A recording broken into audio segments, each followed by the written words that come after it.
Olá pessoal, tudo bom com vocês? Eu sou o professor Luciano Júnior, professor de História. Nós vamos para mais uma aula do Educa Recife para as turmas do sexto ano. Isso mesmo, as turmas do sexto ano. A partir de hoje a gente vai ter mais uma aula para as turmas do sexto, sétimo e oitavos anos. Então hoje a gente retoma aqui, fazendo essa divisão, a divisão separando aí mais uma vez história do Recife. Então a gente vai ter, durante um período, essas aulas, separadas, em virtude de todo o processo que vem acontecendo, na cidade do Recife, em virtude das chuvas. Então a gente sabe aí, a gente aproveita, a gente se solidariza com as pessoas que estão passando por esse momento bem difícil aí da questão das chuvas, Muita gente perdeu pertences, nas suas casas, muita gente teve problema, infelizmente, problemas com a questão de inundações, e a gente aproveita aí para mandar um abraço solidário aí para o pessoal, que está nessa situação. E nossas escolas terminaram sendo aí um local, de abrigo aí para essas pessoas que estão passando por esse problema. Mas a gente acredita que o poder público ele vai se organizar e vai prestar toda a devida ajuda a essas pessoas. Enquanto isso, a gente aqui do Educa Recife vai fazendo a nossa parte, contribuindo aqui, para que os alunos e alunas não fiquem com a sua carga horária tão defasada com relação à questão dos conteúdos. Haja vista que muitos não poderão estar nas escolas, porque ou as suas escolas estão sendo utilizadas como local de abrigo para aquelas pessoas que estão necessitando nesse momento, ou porque essas pessoas também ainda não estão em condições de retornar para as escolas por conta, de todo o estrago que foi causado aí por conta das chuvas. Infelizmente, muitas de nossas escolas, elas também sofreram com inundações, escolas que perderam muitos materiais, livros, cadeiras, e a prefeitura vem tomando as devidas providências, A gente acredita que vem tomando as devidas providências para que essa situação se resolva. Então, enquanto isso, a gente vai oferecer aqui pelo Educa Recife um horário a mais, para que os alunos e alunas da prefeitura eles não fiquem sem o conteúdo das suas disciplinas. Então, dito isso, hoje nós contamos aqui com a ajuda da Elaine, ela aqui no cantinho, beleza, Elaine? Aí, Elaine, nossa intérprete de Libras, que junto com toda a equipe de intérprete de Libras nos ajudam para que nossas aulas se tornem mais acessíveis para todos e todas. E se você deseja assistir às nossas aulas, a gente faz sempre aquele combo de apresentação dos locais onde você pode acessar as nossas aulas. Então, acesse agora ao vivo pela TV Nova. Essa aula, terminando a aula, ela vai para o YouTube, o canal do YouTube do Educa Recife. À tarde ela é reprisada e você pode acessar também os QR Codes que nosso produtor Billy Boy vai jogar aqui no cantinho. Vamos lá, apareceu aí os QR Codes. Aponta o celular para o QR Code, vai direcionar você para a loja de aplicativos, específica aí do seu celular, seja Android ou iOS. Baixa o aplicativo do Educa Recife e você pode acessar as aulas por ele, e o melhor, com a sua internet financiada. Você não vai pagar aí do seu pacote de dados, de internet para acessar as nossas aulas. Feito todos esses prolegômenos, toda essa introdução, então vamos para a nossa aula. Vamos começar vendo aí uma imagem, Então, observa aí, eu passei demais aqui, observa aí a imagem. Então, Billy Boy já deu aquela ampliada, então vamos tentar entender o que é que a gente tem nessa imagem aí. Então, observa aí a imagem, que mostra um desenho aqui do Palácio de Friburgo, que era a residência oficial de Maurício de Nassau aqui no Recife, enquanto ele esteve como governador aqui na cidade do Recife, durante o período de ocupação holandesa. Então, o que é que a gente observa? Veja, essa imagem aqui, esse Palácio de Friburgo, ele foi construído nas proximidades do que hoje a gente conhece como Palácio do Governo, né? Palácio do Campo das Princesas, ali aquela região onde a gente tem o Palácio do Campo das Princesas, o Liceu de Artes e Ofícios. Então, naquela região ali, a gente tem o local onde teria sido construído aí o Palácio de Friburgo, às margens do rio Capibaribe. Logo, mais na frente, esse palácio aí, ele vai ser destruído, mas a gente tem aí a imagem que representa, né, um pouco daquilo que foi a ocupação holandesa aqui no território de Recife. Então, é exatamente isso que a gente observa na imagem, né, a antiga sede, né, a antiga residência aí, ó, do Maurício de Nassau, né? Então, a gente vai observar aqui uma outra imagem. Vejam, essa imagem aqui. O que é que a gente tem aqui? Ó, um engenho de açúcar em Pernambuco, né? Uma pintura de Franz Post, em 1645. Ele faz essa pintura, né? Franz Post, que foi um dos artistas aí do período holandês. Então, a gente observa aí, ó, dá-lhe mais uma ampliada aí, Billy Boy, beleza? Então, observe nos detalhes da imagem. A gente tem, ó, aqui uma área, né, de mata, a gente tem um descampado lá atrás, aqui uma capela, a Casa Grande e a Casa de Moenda, né, que era o engenho propriamente dito. Mais alguns escravos trabalhando. Então, a gente observa nessa imagem, né, uma pintura aqui do Franz Post, um dos artistas desse período, né, 1645. Então, quais são as construções que a gente visualiza? Deixa eu voltar aqui. Então, como eu já fiz a descrição aqui, ó, a gente tem, ó, pela cruz, a gente conhece, era uma capela. A gente tem aqui essa casa maior, que era a Casa Grande. A gente tem uma área de floresta, inclusive com um coqueiro aqui, ó, que é uma planta, uma árvore, né? O coqueiro, ele foi trazido para o Brasil.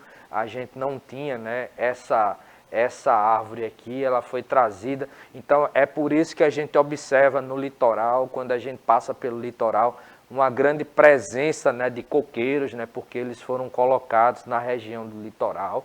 E aqui, ó, quando a gente fala em engenho de açúcar, a imagem está refletindo tudo isso aqui. Mas quando a gente fala do engenho propriamente dito, ele seria somente essa máquina aqui, ó, a moenda. Por quê? Porque neste sentido, o que é que a gente tem? A gente tem aqui o engenho, exatamente essa engenhoca aqui, que era utilizada, né, com a roldana, e vocês observam que essa daqui, ela fica aqui, ó, dentro de um canal. Muito provavelmente o que a gente tem aqui é água passando por isso aqui, girando a roda, né, do engenho, que vai girar aqui a moenda, onde a gente tinha a questão da planta,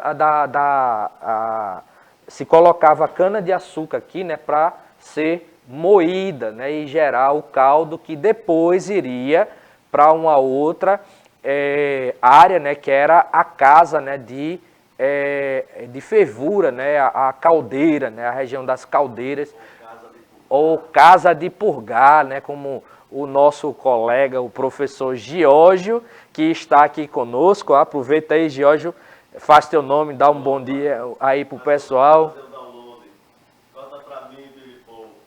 Aí, ó, vai cortar para o professor Giorgio. Para mim. É isso aí. Isso aí, meu povo bonito.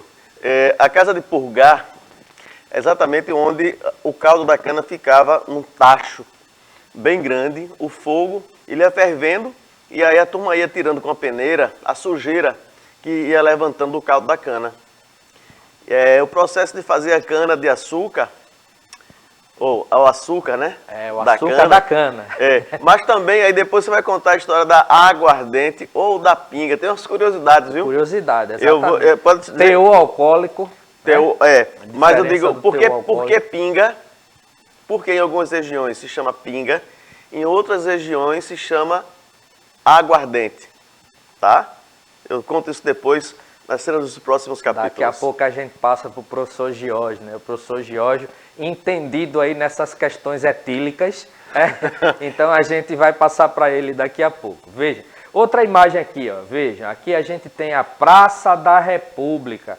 Você que mora aqui no Recife, com certeza já deve ter passado por essa região aqui.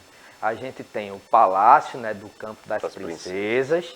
A gente tem o teatro, né, de Santa Isabel ali no meio aqui. Isso. E no outro lado o Palácio da Justiça. Palácio da Justiça. E mais para cá a gente tem o Liceu de Artes e Ofícios, né? Então a Praça da República. E vejam, aquela imagem que eu mostrei do Palácio de Friburgo, ele foi construído nessa proximidade.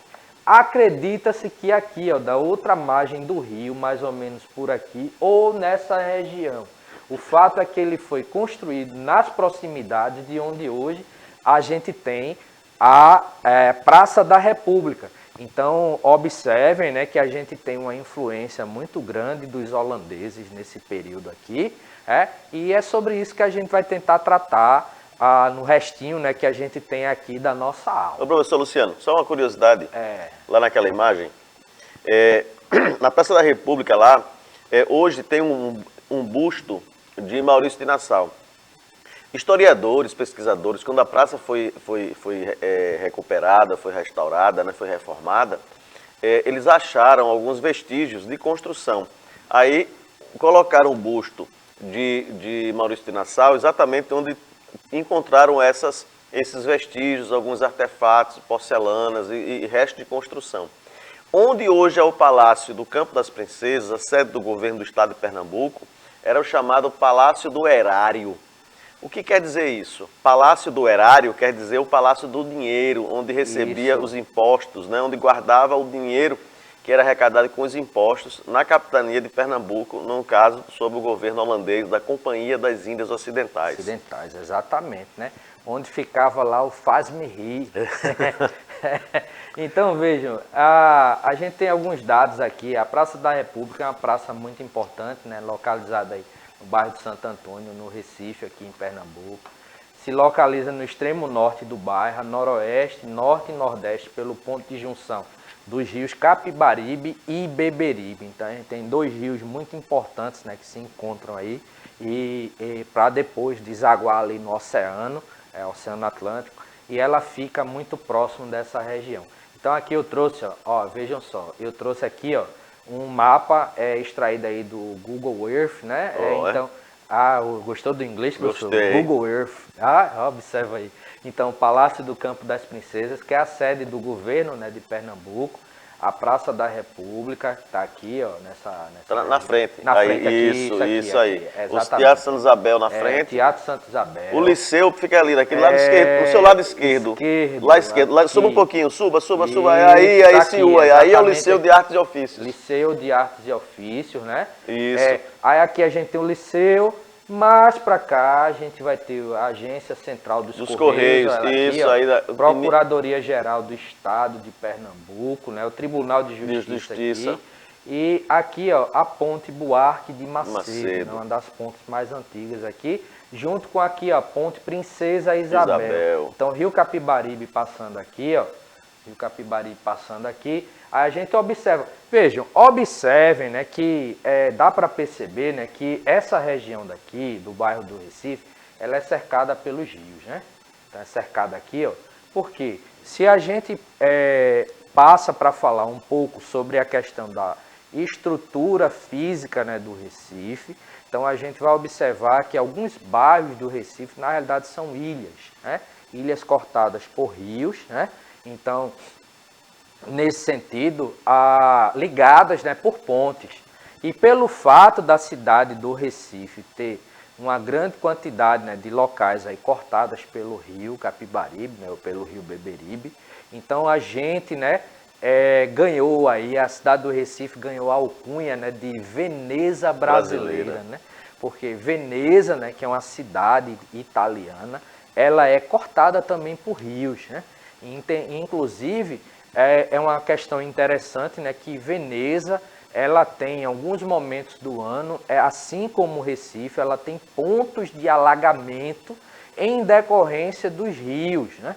Então, basta, né, a maré está um pouco mais alta, né, e junta com chuva, aí você tem água de baixo para cima e água de cima para baixo. O resultado não é uma coisa tão legal, né? São as enchentes, né, que a gente, vez ou outra, a gente tem. Inclusive, a gente tem alguns bairros no Recife que mesmo sem chuvas, às vezes esses bairros eles apresentam pontos de alagamento.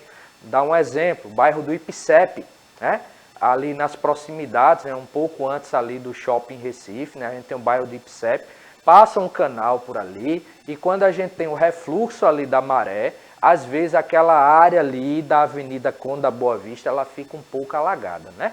Então vejam só, aqui a gente tem a imagem, né, aqui a gente já destacou o palácio aqui, ó, do Campo das Princesas, né, a Praça da República embaixo. Então a gente já disse aqui, ó, na Praça da República a gente tem o Palácio Campo das Princesas, Teatro Santa Isabel, Palácio de Justiça e Liceu de Artes e Ofícios, né? Então aqui a gente mostra, ó, Palácio do Campo das Princesas e o Teatro Santa Isabel. Então a gente observa aqui, ó, as duas imagens, certo?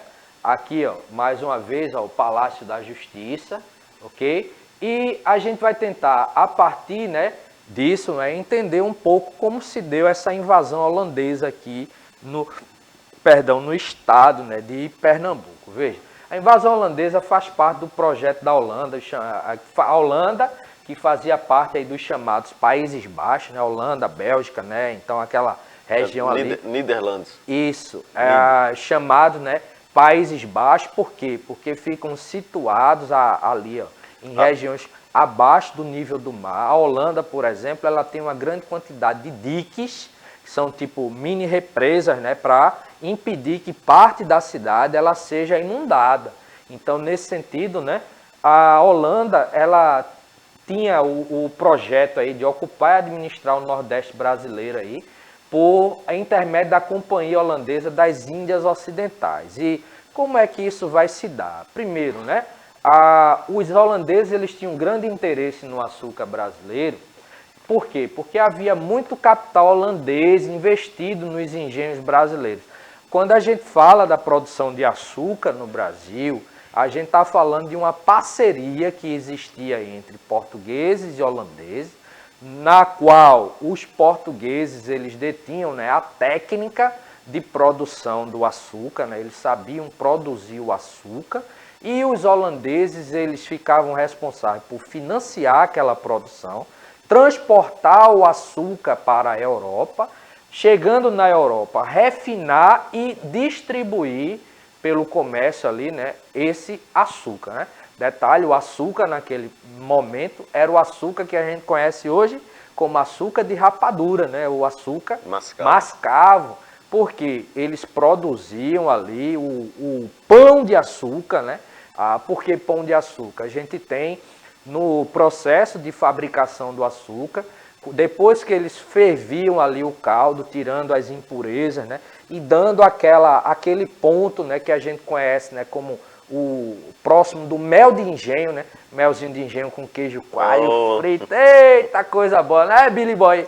Então, melzinho com queijo coalho assadinho, ou queijo de manteiga, é uma coisa, ó, coisa boa demais, né? Então você come que chega, fica empanturrado ali, né?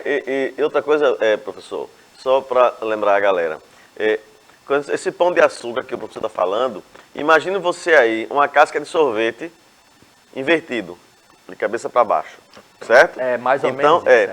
Só que aí é o seguinte, eles tinham umas formas, era uma tábua larga com os furos. E aí eles pegavam essa casca de sorvete, que era um tacho, feito uma panela grande, só que no formato de um casca de sorvete. Ou Aí mais eles encaixavam, arredondadinho. né, naquela madeira, e aí ele acaba vinha com uma concha gigante, né? E jogava Pegava o o caldo. caldo da cana e ia despejando assim na borda para ele ir descendo. Aí ele ia cristalizando, ia açucarando. Exatamente. E aí e embaixo tinha um furinho que tinha outro tacho que ia pegando o excesso. O excesso. É E aí ele exatamente ficava o que sobrava, né? É o chamado melaço. um melaço. Isso. E daí quando ele completava esse negócio, deixava esfriar, quando ele virava, puf, era feito uma forma. Ficava feito um pão de açúcar certinho. E também, para transportar, eles faziam a rapadura, para refinar nas Antilhas, tá ligado? Isso, porque pela questão da distância daqui para a Europa, de barco, hoje você faz a passagem de avião, pronto, daqui para Portugal, 8, 9 horas de viagem. Mas naquele momento, né, se fazia a travessia de barco, né, nas caravelas, né? Não tinha que motor. não eram barcos tão rápidos, não tinham motor, dependiam, né, da questão do vento. Então, às vezes, essas viagens duravam mais de 20 dias. Né? Então, nesse sentido, se eles refinassem o açúcar aqui, quando colocava nos caixotes, né, pela questão da umidade, aquele açúcar ele podia estragar. Então, se transportava ele ainda no tablete, né, porque ele tinha uma maior durabilidade. E quando chegava lá na Europa, é que eles trituravam, né? E fazer o processo. Fazer o processo de refino para poder comercializar, né, em outros territórios. E isso era bastante lucrativo, por quê? Porque o açúcar ele era considerado uma especiaria. Então não era esse negócio de hoje, por exemplo, você vê aquele açúcar mais branquinho, né? Assim, mais clarinho, né? Que inclusive assim, o açúcar mais escuro ele é melhor, porque ele utiliza menos produtos químicos para tirar, né, fazer a limpeza, né, deixar ele mais branquinho. Então, quanto mais claro for o açúcar, mais produto químico ele foi utilizado. Logo, assim, o açúcar mais escuro ele é um açúcar mais puro, né? Então, diferente, né? Esse açúcar escuro aí deve ser um açúcar ruim. Não. Inclusive, o açúcar mascavo, ele é mais saudável, né, do que esse açúcar mais refinado. Então, fica a dica aí, né? Fora que o açúcar mascavo num cafezinho, ele deixa o cafezinho com aquele gostinho de caldo de cana. Também a mistura do café com o gostinho do caldo de cana. Olha, eita, que hoje a gente tá dando muita dica culinária. E outra coisa, vamos dar dica de economia. Quando você vai no mercado que encontra o açúcar mascavo, ele é quase o dobro do preço do açúcar cristal, né, que é o branquinho. Porém, se você usa 3 colherinhas de açúcar para adoçar o café, uma xícara de café, no mascavo, basta só uma. Exatamente. Né? Basta só uma. Então você acaba ganhando um pouquinho, mesmo pagando mais caro, você vai economizar na quantidade de açúcar. Na quantidade que você utiliza. E ainda está, assim, fazendo, né, assim, contribuindo mais para a saúde do seu corpo, né? É um açúcar mais livre aí de produtos químicos, né? E assim, é mais saudável, né? Então, embora que hoje o mais recomendado é você tentar usar o mínimo possível de açúcar, né? Para não elevar tanto aí a sua glicose e de repente desenvolver mais na frente problemas de saúde, como por exemplo a questão da diabetes, né? Então, aqui, ó, como a gente colocou, né? A técnica era portuguesa e o capital holandês. Então, o que vai acontecer, né? Essa parceria ia bem, até que vai acontecer um episódio interessante.